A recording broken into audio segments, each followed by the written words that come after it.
NCP যেটা মাঝপথে করেছে, আওয়ামী লীগের যে কাউন্সিলররা ছিল অন্তত ঢাকায় বা বিভিন্ন শহরে, তাদের সাথে একটু সখ্যতা গড়ে তুলেছে। পরবর্তীতে এক পর্যায়ে বলেছে যে এটা একটু ভুল হয়ে গেছে।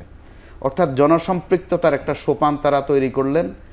ওই যাদেরকে ফেসিস্ট বলেন, তখন আর ফেসিস্ট বলছেন না, তখন বলছেন জনপ্রতিনিধি। তখন আবার এটার ব্যাখ্যা দিচ্ছেন যে ফেসিস্টদের মধ্যেও কিছু ভালো ছিল। অর্থাৎ এইভাবে একটা ভাগ করা প্রবণতাটা কিন্তু সুখকর নয়। এরই মধ্যে বিএনপির দিক থেকেও দেখা গেছে বিভিন্ন অঞ্চলে যেই মেম্বার চেয়ারম্যানরা আছে তাদেরকে আয়ত্ত করে নেয়া, এবং তারা খুব দ্রুত আয়ত্ত হচ্ছে। আয়ত্তে তারা যদি সফল হয়, খাসি জবাই করে খাইয়ে ফেলছে, গোসলও করছে দুধ দিয়ে। অর্থাৎ এগুলো কিন্তু নির্বাচন এলে আমরা দেখি, দুধ দিয়ে গোসল করে এলাকায় জানান দেয়া যে তিনি এখন শুদ্ধ হয়ে গেছেন। কিন্তু গত 15 বছর 7 মাসে বা 16 বছরে তিনি কখনো কিন্তু বলেননি যে তিনি অশুদ্ধ ছিলেন। এখন নতুন করে ওনার শুদ্ধ হওয়ার প্রশ্ন এসেছে। তো আবার এনসিপি যে কাজটা শুরুতে ভুল বলেন আর শুদ্ধ বলেন কাজ একটা করে ফেলেছে। তারা যেটা বলেছে ঘোষণাপত্র তারা বলে, আর একটু সুন্দর করে বললে ইংরেজিতে বললে প্রক্লামেশন। 5 আগস্টের 5-6 মাস পরে তাদের মনে হয়েছে যে একটা ঘোষণাপত্র দরকার ছিল, যেটার জের কিন্তু ভুল করলে যেটা হয়, আপনি যদি বিপ্লব অথবা অভ্যুত্থান বলেন, তো এবার অন্তত বিপ্লব স্পিরিটের বা বিপ্লব স্কেলের একটা আন্দোলন কিন্তু হয়েছে। এর মধ্যে যেটা হয়েছে, বিএনপি সহ বিভিন্ন দল থেকে স্পষ্ট কিন্তু বলা হচ্ছে, তারা যখন দ্বিতীয় স্বাধীনতা বা দ্বিতীয় বিপ্লব বলা শুরু করলো, এটা সরাসরি নাকচ করা হয়েছে। আবার তাদের যে ঘোষণাপত্র, সেটা এরই মধ্যে অনেকটা কিন্তু ধামাচাপার মতো। যদিও তারা একটা বুঝ দিচ্ছে যে সবাই মিলে সেটা করবে, আসলে সবাই মিলে এসব কাজ হয় না। সেটা তারা ভুল করে ফেলেছে। আর এ ধরনের ভুল মনে রাখতেই হবে। বিপ্লব অথবা অভ্যুত্থান শব্দ যদি আপনি ব্যবহার করেন, সমান্তরালে যদি ব্যবহার করেন যে ভুল হয়ে গেছে, তাহলে আপনার পরিণতি কিন্তু মৃত্যু, অবশ্যই মৃত্যু।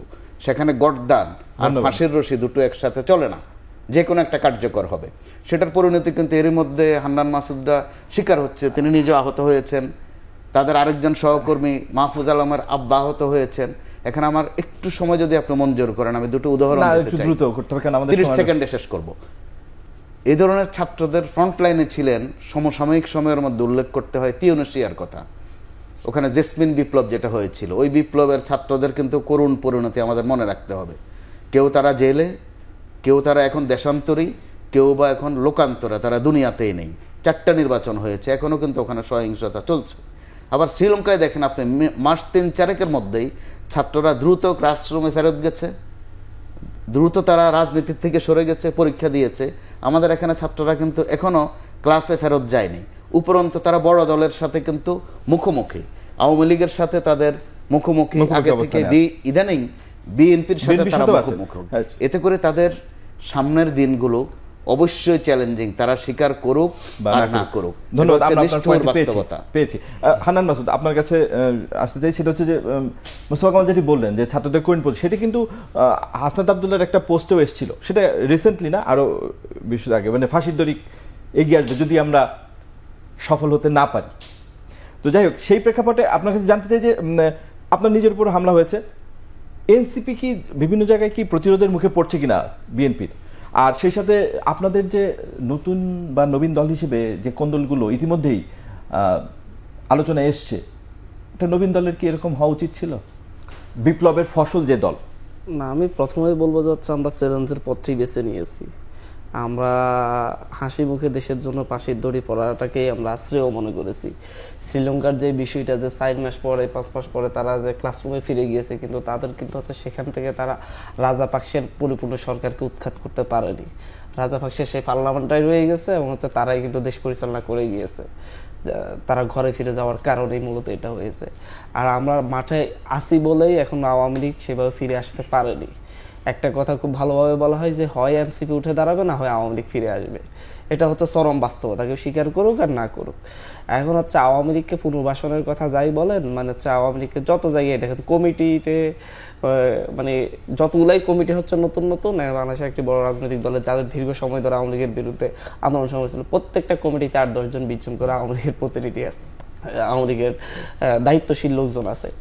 এবং সর্বশেষ আমার উপর যে হামলাটাও হয়েছে সেটার পরবর্তীতে আমরা ভিডিও বিশ্লেষণ করে দেখেছি, সেখানে অর্ধেকেরও বেশি মানে হচ্ছে আওয়ামী লীগের লোকজন অংশগ্রহণ করেছে বিএনপির লোকজনের নেতৃত্বে। এবং হচ্ছে যিনি প্রধান ইন্ধনদাতা ছিলেন তিনি নিজেই দীর্ঘ সময় ধরে বিএনপি রাজনীতি করেছেন পুরোপুরি হচ্ছে আওয়ামী লীগের প্রোগ্রাম করে করে, আওয়ামী লীগের প্রোগ্রাম অংশগ্রহণ করে করেই বিএনপি রাজনীতি করে আসছেন।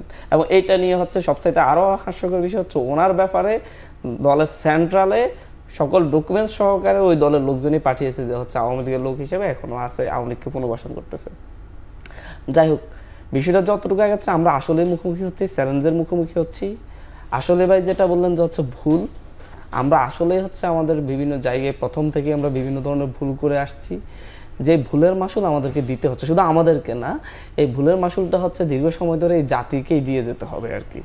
এটা হতে পারে যে হচ্ছে আমরা ভালো গাইডলাইন পাই নেই, আমাদের পক্ষ থেকে কখনো মানে হচ্ছে দেশের জন্য যেটা কল্যাণকর সেটাই আমরা সবসময় ভেবেছি। যখন আমাদেরকে বলা হয়েছে যে হচ্ছে বিপ্লবী সরকার গঠন করো, তখন আমরা এক বাক্যে নাকচ করছি যে আমরা এরকম করব না। আমাদেরকে যখন বলা হয়েছে ব্যাকএন্ড থেকে আমরা সহযোগিতা করব, তোমরা এই সরকার গঠন করো, আমরা বলছি আমাদের অনবজ্ঞতা আছে, আমরা এখন করব না। আমরা কি করছি, আমরা সরাসরি রাজনৈতিক দলগুলোকে সরাসরি প্রস্তাবনা দিয়েছি জাতীয় সরকার করেন, যেটা আপনার প্রকাশ্যে এসেছে বড় রাজনৈতিক দল রাজি না হতে জাতীয় সরকারটা হয় নাই। কেন হয় নাই? সে 5ই আগস্টে জাতীয় সরকার হয় নাই, কারণ দ্রুত নির্বাচন পিছিয়ে যেতে পারে জাতীয় সরকার হলে। মানে হচ্ছে আমাকে তখন একদিন বসে টকশোতে আমার পাশের স্যারে বসে একজন নেত্রী বলতেছিলেন যে হচ্ছে তোমরা যদি বড় রাজনৈতিক দল হতো তোমরা একই কাজই করতা, কারণ তোমরা নিশ্চিত যে 3 মাস পরে ইলেকশন হলে তোমরাই ক্ষমতায় যাচ্ছ, তাহলে তোমরা কেন জাতীয় সরকার করে ইয়াকে অন্তর্বর্তী সরকারকে দীর্ঘমেয়াদী করবা। আসলে বাস্তবতা হচ্ছে এটাই, যখন হচ্ছে দেশের চাইতে দলের স্বার্থ, দলীয় স্বার্থ বড় হয়ে যায়, তখন আসলে অনেক কিছুই করা সম্ভব হয় না। হঠাৎ ধরুন অনেক বেশি বলা হয় যে তরুণদের দলকে আমরা স্বাগত জানাচ্ছি, আবার হচ্ছে ডক্টর ইউনূসের সরকারকে আমরা সর্বোচ্চ সাপোর্ট দিচ্ছি, কিন্তু যত ধরনের বাধা সৃষ্টি করা যায় সবই ছাত্রদের দলের জন্য করা হচ্ছে, ডক্টর ইউনূসের সরকারের জন্য করা হচ্ছে। আপনি ধরুন হচ্ছে একজন কি বিপ্লবের বিপক্ষ শক্তি এখনো সক্রিয়?